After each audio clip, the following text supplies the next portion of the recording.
Tuhan bersamamu.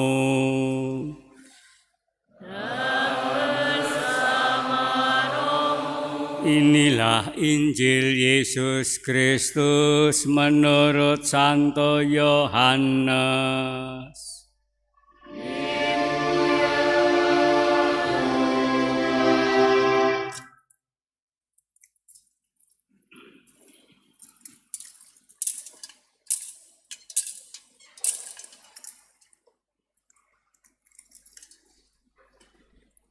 Bab 20 ayat 19 sampai dengan 31.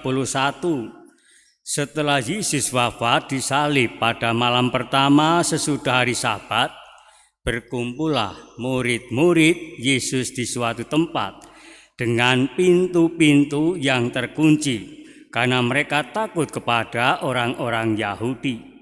Pada waktu itu datanglah Yesus berdiri di tengah-tengah mereka dan berkata, "Damai sejahtera bagimu." Sesudah berkata demikian, Yesus menunjukkan tangan dan lambungnya kepada mereka. Murid-murid itu bersukacita ketika mereka melihat Tuhan. Maka kata Yesus sekali lagi, "Damai sejahtera bagi kamu. Sama seperti Bapa mengutus aku, demikian juga sekarang aku mengutus kamu."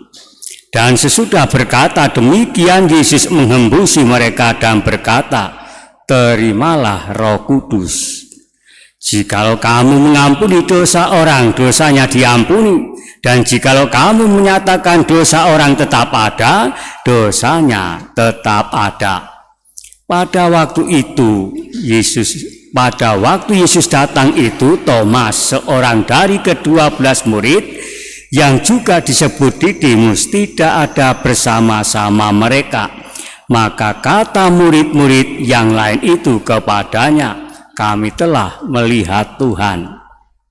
Tetapi Thomas berkata kepada mereka, "Sebelum aku melihat bekas paku pada tangannya, dan sebelum aku mencucukkan jariku ke dalam bekas paku itu, dan mencucukkan tanganku ke dalam lambungnya, aku sama sekali tidak percaya." 8 hari kemudian murid-murid Yesus berada kembali dalam rumah itu, dan Thomas bersama-sama dengan mereka. Sementara pintu-pintu terkunci, Yesus datang. Ia berdiri di tengah-tengah mereka dan berkata, "Damai sejahtera bagi kamu." Kemudian Yesus berkata kepada Thomas, "Taruhlah jarimu di sini dan lihatlah tanganku. Ulurkanlah tanganmu dan cucukkan ke dalam lambungku. Dan jangan engkau tidak percaya lagi, melainkan percayalah." Thomas menjawab kepadanya, "Ya Tuhanku dan Allahku."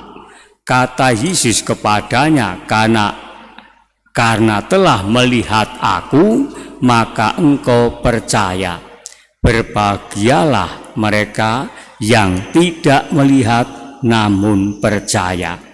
Memang masih banyak tanda lain yang dibuat Yesus di depan mata murid-muridnya yang tidak tercatat dalam kitab ini. Tetapi semua yang tercantum di sini telah dicatat, supaya kamu percaya bahwa Yesuslah Mesias, Anak Allah, dan supaya oleh imanmu itu kamu pun memperoleh hidup dalam namanya. Berbahagialah orang yang mendengarkan sabda Tuhan dan tekun melaksanakannya. Sabdamu adalah jalan, kebenaran dan hidup kami.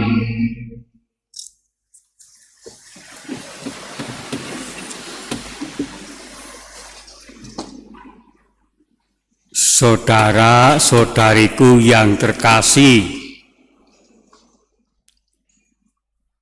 kita memasuki hari Minggu Paskah kedua atau dikenal dengan nama hari Minggu Kerahiman Allah atau Kerahiman Ilahi. Santa Maria Faustina sebagai Rasul Kerahiman Ilahi memberi kesaksian bahwa Tuhan Yesus sendiri mengatakan kepadanya, "Wartakanlah bahwa kerahiman Allah merupakan sifat terbesar dari Allah." Maka sepanjang hidupnya Santa Maria Faustina ini menyebarkan devosi kerahiman ilahi yang kita kenal hingga saat ini. Sejalan dengan ini, Santo Yohanes Paulus II pernah mengatakan bahwa terlepas dari kerahiman Allah, tidak ada sumber pengharapan yang lain bagi umat manusia. Kita percaya bahwa kerahiman Allah adalah pribadi Yesus sendiri. Ia telah datang ke dunia untuk menebus dosa kita semua. Maka misteri Paskah adalah merupakan puncak pewahyuan dan perwujudan kerahiman Allah bagi kita yang percaya kepada Yesus ini. Paus Fransiskus pernah mengatakan bahwa kita semua perlu merenungkan misteri kerahiman Allah ini. Kerahiman Allah merupakan sumber sukacita, merupakan ketenangan dan kedamaian. Kerahiman merupakan tindakan terakhir dan tertinggi dengan mana Allah sendiri datang untuk menjumpai kita. Ini perkataan dari Paus Fransiskus. Maka sabda Tuhan pada hari Minggu ini, saudaraku yang terkasih, kerahiman Allah ini hendak mengarahkan perhatian kita semua kepada yang namanya pribadi Tuhan Yesus Kristus. Dia menginspirasi para rasul untuk membentuk semua komunitas yang diselimuti oleh kerahiman Allah. Mereka semua saling berbagi sebagai saudara sejemaat, memiliki semangat sehati dan sejiwa, semangat komunitas orang-orang yang percaya dalam tubuh jemaat perdana ini yang masih merasuki gereja masa kini untuk tetap bersatu dalam kasih dan senantiasa dalam kehidupan harian berbagi kepada saudara seiman. Itu bacaan yang pertama kisah para rasul. Lalu yang kedua, Santo Petrus dalam bacaan kedua mengingatkan kita semua untuk hidup sebagai orang yang senantiasa memiliki harapan, iman dan kasih kepada Tuhan Yesus Kristus sendiri. Kebajikan-kebajikan teologal ini yang membantu kita untuk senantiasa memandang wajah Allah yang penuh dengan kerahiman. Yohanes dalam bacaan Injil yang kita dengarkan bersama menunjukkan kerahiman Allah yang nyata dalam diri Yesus yang bangkit dari kematian.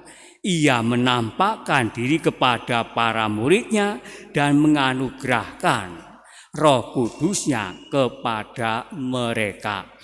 Ia menunjukkan luka-luka kudusnya kepada para murid sebagai wujud nyata kerahiman Allah bagi manusia.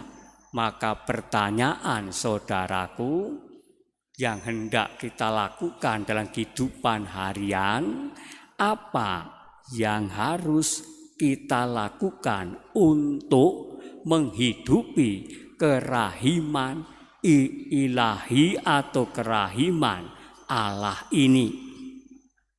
Kita sebagai pengikut Tuhan Yesus seharusnya mengenal karya-karya kerahiman Allah di dalam gereja Katolik yang bersifat ragawi, yakni memberi makan kepada orang-orang yang lapar, memberi minum kepada orang-orang yang haus, memberi pakaian kepada mereka yang telanjang, menerima orang asing, menyembuhkan mereka yang sakit, mengunjungi mereka yang berada di dalam penjara, dan mengubur mereka yang sudah meninggal dunia.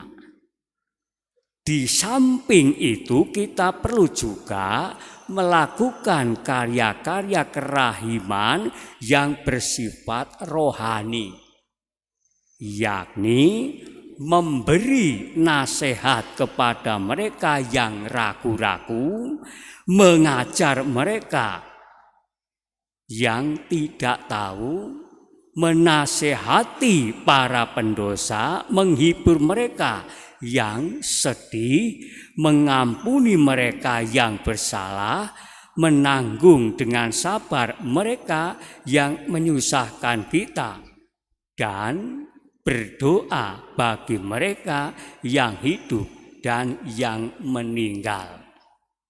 Semua karya kerahiman yang bersifat ragawi dan rohani ini merupakan hal-hal praktis yang dapat kita lakukan sebagai orang beriman dalam kehidupan harian bagi sesama. Karena itu Yesus mengatakan bahwa kita melakukannya bagi orang kecil sama dengan kita melakukannya bagi dia sendiri.